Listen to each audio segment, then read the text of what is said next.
We are so used to education today being godless, it's hard to imagine that virtually all the education in early America was Bible-based.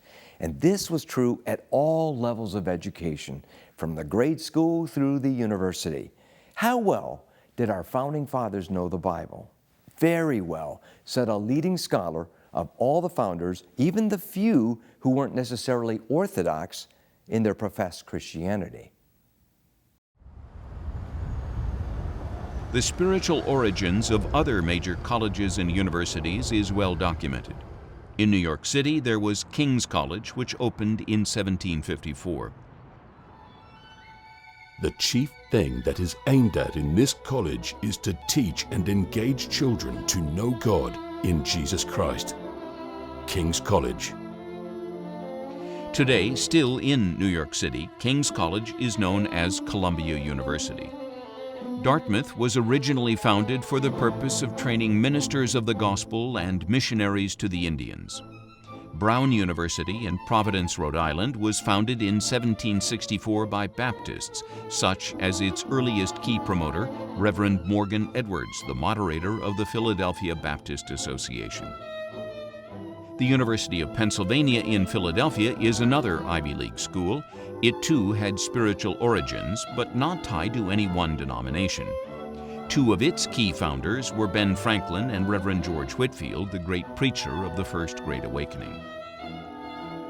Through these various schools, virtually all the founding fathers received a classic education in the Judeo-Christian tradition. As one scholar, Dr. Donald S. Lutz, who taught at the University of Houston, noted, the founding fathers knew the Bible down to their fingertips.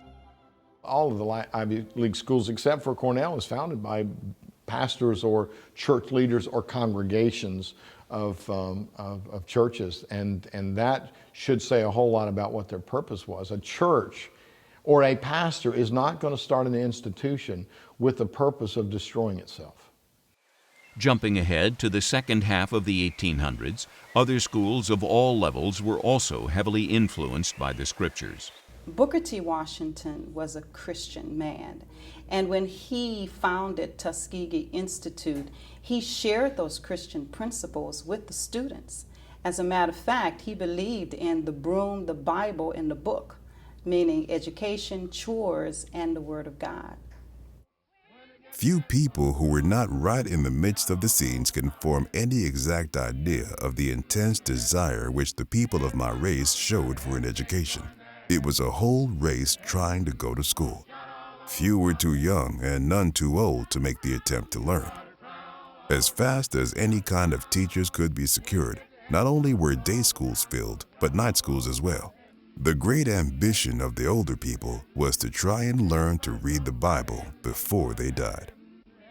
Booker T. Washington.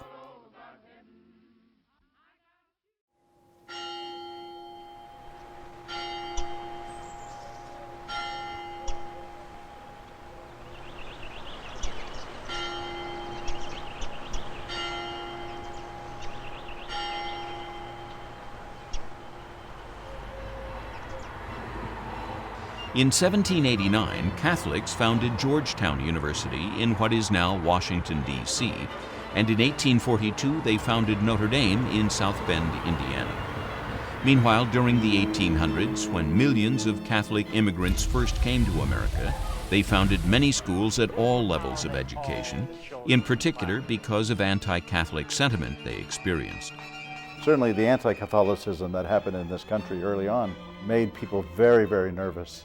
And that is why even Catholic communities began to isolate themselves from the rest of the population. And I think slowly we began to realize that wasn't the way to go, but it was about cooperation.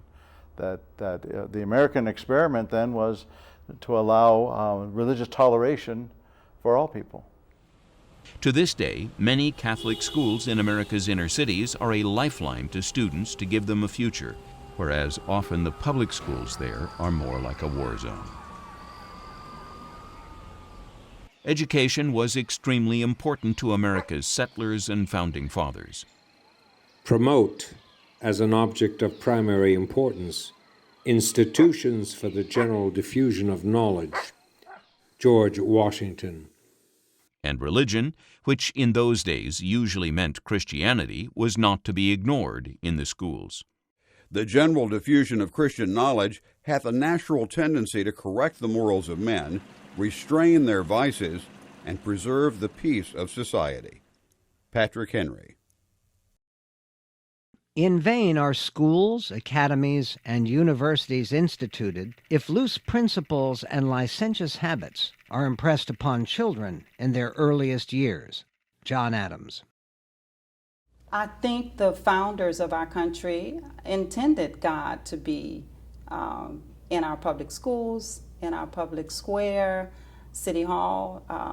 Yes, I definitely think that God is a part of everything we do. He's interwoven into the fabric of our society.